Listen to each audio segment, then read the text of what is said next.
Salut, allez vous abonner à la chaîne. J'ai parole et puis guitare et ont une mélodie. Donc ça l'a chansonnier. Les autres signifiaient déjà combo nanga, les autres signifiaient musala nanga. Et puis quand les toiboui, bat baïdinga mingi na koma la kabatu, na sale la kabatu, na koma kanzembo na salinze mon apesi mo interpréter. Et puis et bien minze mamotoana. Ils avaient une difficile là, tenze moana, ils ont dit pas piganga na interpréter kaka. Ils avaient kanzembo nanga et puis les qui, nze mamotoana. Alors na tiebo pour que bato ba comprendre que et na kati ya musala oyo babaye belinga ona sela kabatu cette fois-ci bazo péter un koyoka siko ngai moko nini ona pesi bato. Je pense que signification générale il y a affiche na yango wana. Motivation nanga et je dirais qu'ils a au départ positif. Pourquoi? Parce que il est temps pour moi et on peut ça le meilleur de moi-même. Les lots sans polémique, sans quoi les émotos. Bah génération nyonso, oh 5e génération. Hein, sans pour autant toi les émotos. Nous va dire que na bango tout naza. Nous va dire que bango tout naza là na kaka. Pour 5 6 4 3 album na bango tout. Na voir même bakolo mususu to ebi. Ils allaient tout le blanc sur le thé parce que c'est déjà le passé. Vraiment naza après. Motivation naza ils ont baraka naza après. Naza après si quoi ya ko pesa le meilleur de moi-même. Donc c'est ça. Le mais, il y a une phrase, on pose la question de savoir s'il y a une phrase de fond. Le mais est mieux. En fait, na verbe na loba boy. Ngana za lokola ebembe. Bopu mena ngai ko seka na kolela kasi ko pola te. Omoni ebembe ko pola ya na tire na ye. Ata butie bo ata bo mbume panambula kama azaka opola. Zomona. Mais eza ce qui n'a pas fait titre wana eza par rapport à une synthèse album parce que le laisse à la magomono mutapesi comme album ne mambweni moko quand album nae atikali même pas ko loba sur titre album nae.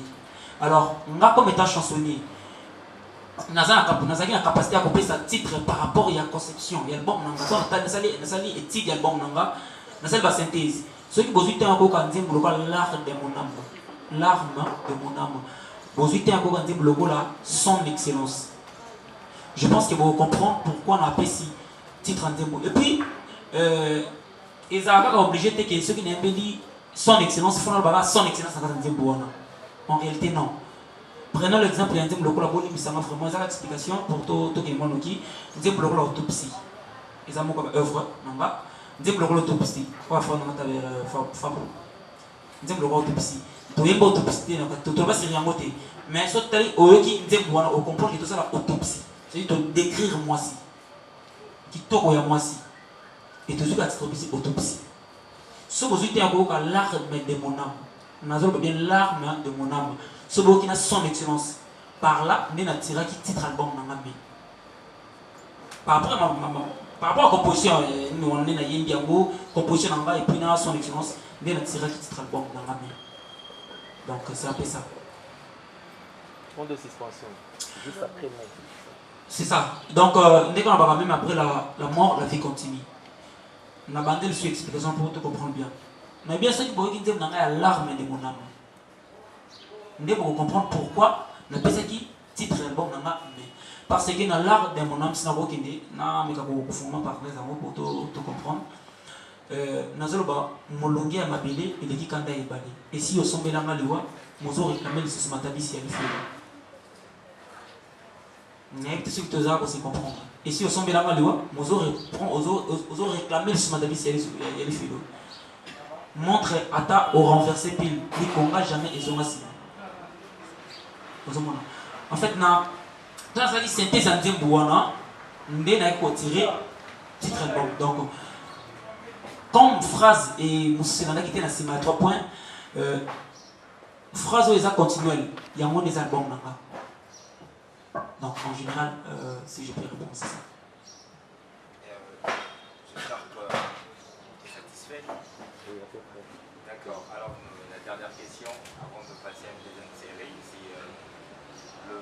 extrait de Koweït Rive Gauche de Koffi Olomide dans une de tes chansons. Merci, Maman Jemima. Si je peux répondre à la question, dans le barreau toujours, si je suis aujourd'hui Pida Star des chansonniers, c'est grâce à Koffi Olomide. Et ça, grâce à savoir, il y avait grâce à l'œuvre Nayo, Ndé Sali, Mal Naza, savoir, on a aussi, je peux le dire. Parce que Nayoka Koffi Olomide trop. Nayoka est trop, Nayoka est trop, Nayoka est trop. Oui.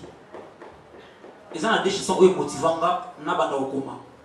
Et ça, testament, et puis la trahison, et puis le combat.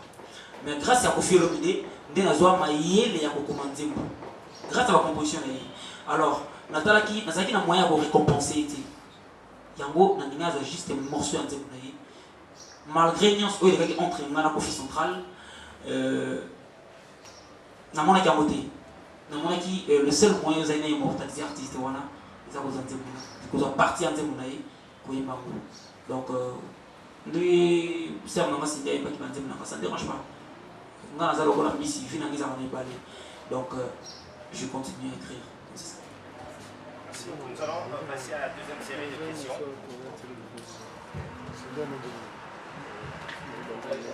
Derrière, mais j'aimerais savoir, est-ce qu'il y aura la différence entre Pida les chansonniers et Pida aujourd'hui chanteur? Parce que lorsqu'on écrit une chanson, on donne à l'autre, aux artistes, c'est quand même un autre travail.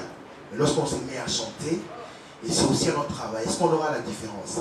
Deuxièmement, j'aimerais savoir, par rapport à ce travail que l'artiste a fait, la suite, c'est ça qui pose problème, la promotion et tout ça. Qu'est-ce que Pida, en tant qu'artiste, évidemment le manager est là, je m'adresse aussi au manager, est-ce qu'il y a un plan pour pérenniser ou bien faire valoir l'artiste? Parce que le terrain, vous le savez, la RDC est un grand pays, il y a plein d'artistes, il y a la concurrence aussi. Alors il faut quand même mettre tout pour assurer la promotion de l'artiste. Voilà. Merci.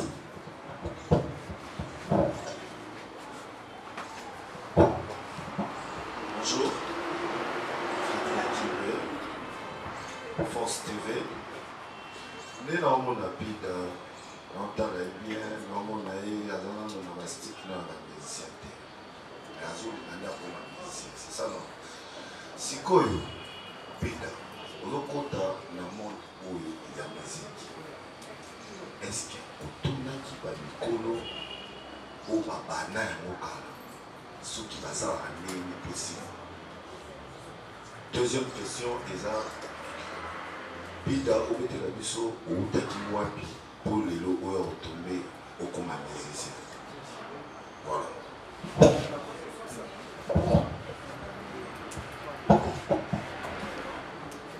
Bonjour à tous. C'est René Apéry, Congo Température. Pida, question à moi, les ans dans le boulet. Album non fallait qu'il y ait longtemps, mais les gens qui quand même ont un petit retard suite à l'anomalie au Toyoka qui il fallait qu'il ose à la produire dans la belle Koffi Olomide. Et jusque là, tout est inannoncé pour produire album pour Nanginde à produire la maison Nimi, et ça a Koffi Olomide pour des arts Koffi Olomide pour il y a eu une discussion entre toi et Koffi Olomide actuellement. Problème moi on a évité ce que ça pour s'arranger mais on est pour bandi carrière sika malamu on a conflit na Koffi Olomide pour mikolo système et koti olobi que bakanisi ba mola la tellement 2 jours na caché awa ozotanga na ba komba ba artiste mususu et comme mais le problème et puis toyebi ba artiste mususu ba banga raté mais yo obangité obimisi mbala moko 8 fala koyatela ba single ndenge moko na ba Michel Dixon ndenge bayaka nano ata chanson promotionnelle moko nano tolandi te mbala moko brisquer batu toyebi te soko kogérer nano bamakambo bango ndenge nini pour l'instant et puis qui est derrière toi finance nde tolingi toyeba. Nous allons passer.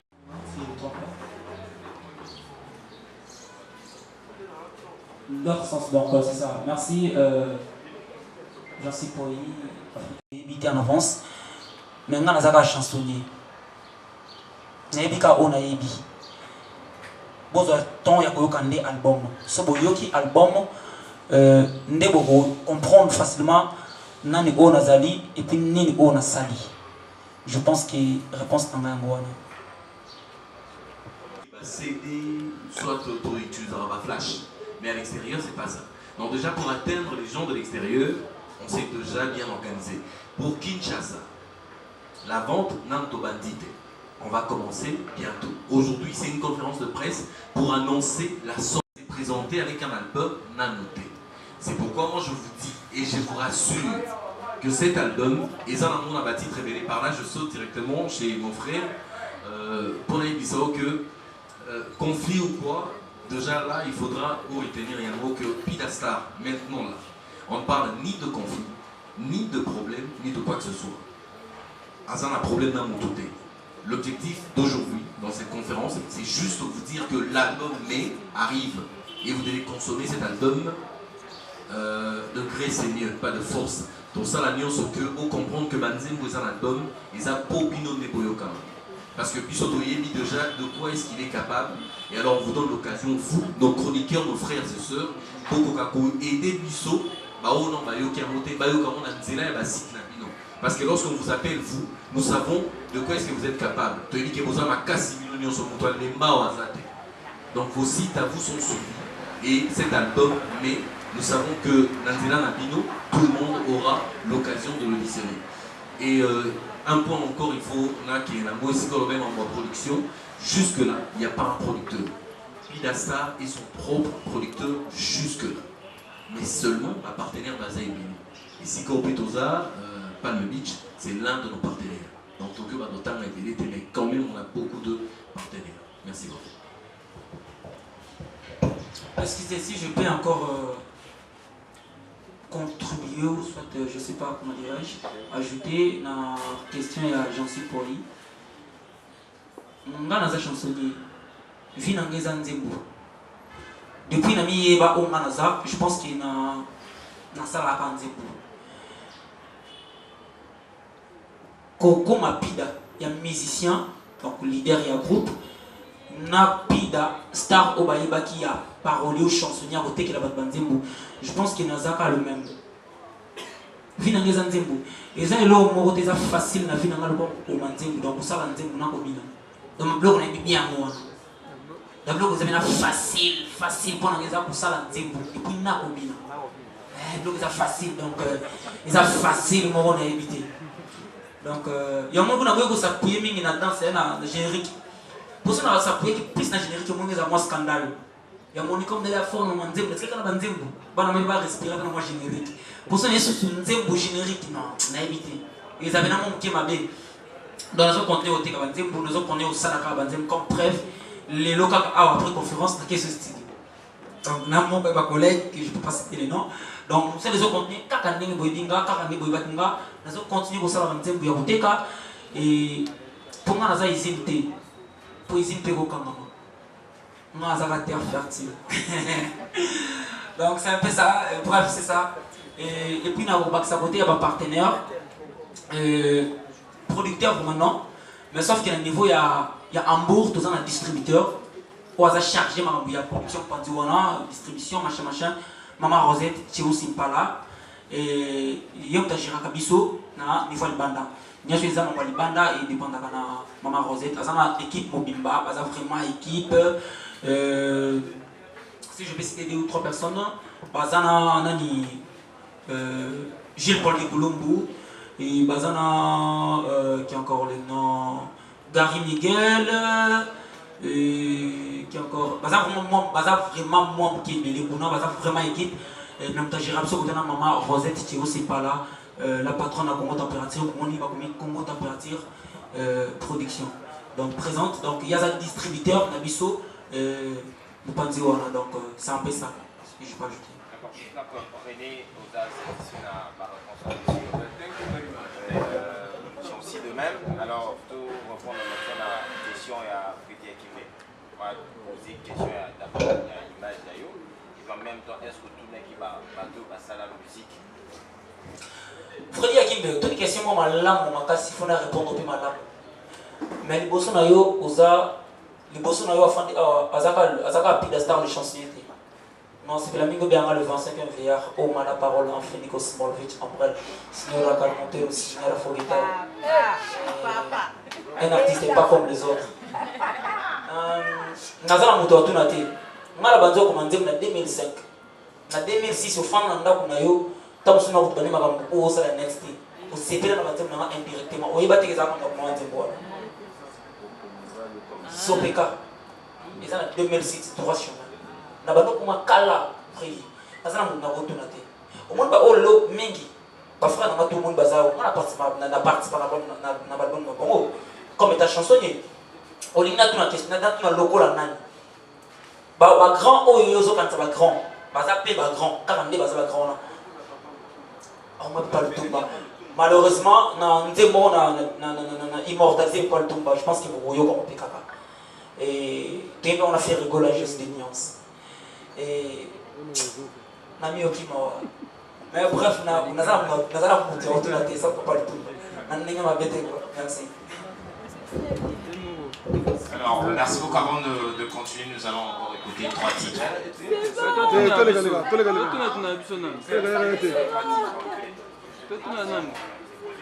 Alex,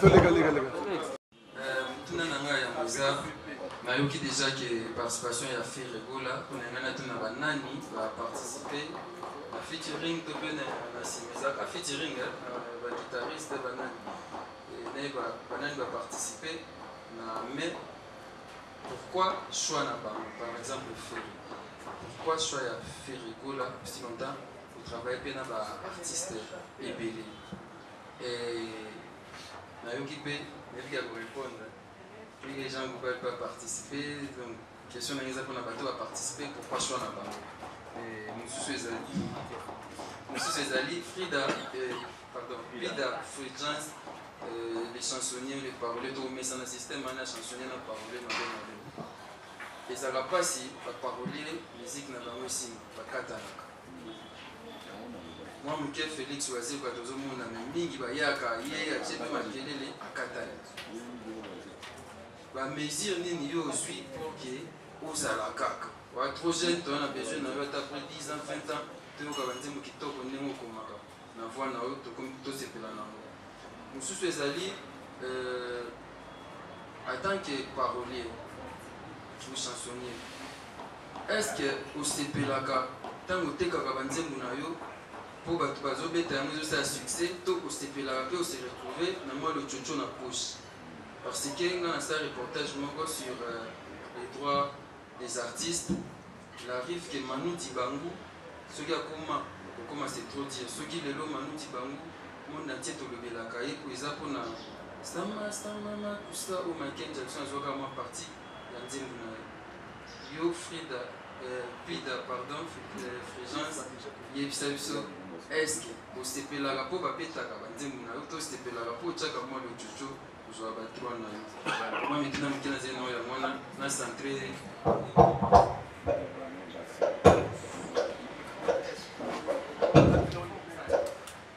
Gabana Baseli, RTNC, Congo, Gabana TV. Donc, bon. Et donc, pour ce moment-là, tout le d'abord, félicitations d'abord, parce que vous avez un courage moraux. Nous avons un Zoloba, nous avons un Sala, nous avons un Lelo. Tout le monde est bon.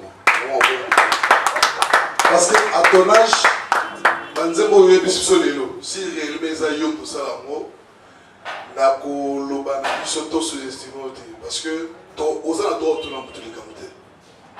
Ça c'est de là. Question dans les amis. Fallait pour battre dans sa droit chemin à gina look mon boy au bateau tout la naka. Après fallait sur parler ba look wana moi bande funo dans mon équipe boy après ba look ngwa wana. Mais na kamwe na affiche aussi les pour ta maman. Les gens qui a mère tout comme maman bino. On a tiré moi poser face au bâti licolo. Est-ce que ça style le émission de l'auto banaola dans ma fête? Donc ils ont dit carbone affiche. Et puis Nathalie n'a moni ozokoma. Ozokoma. Nzembo ozokomela. Mutu lettre.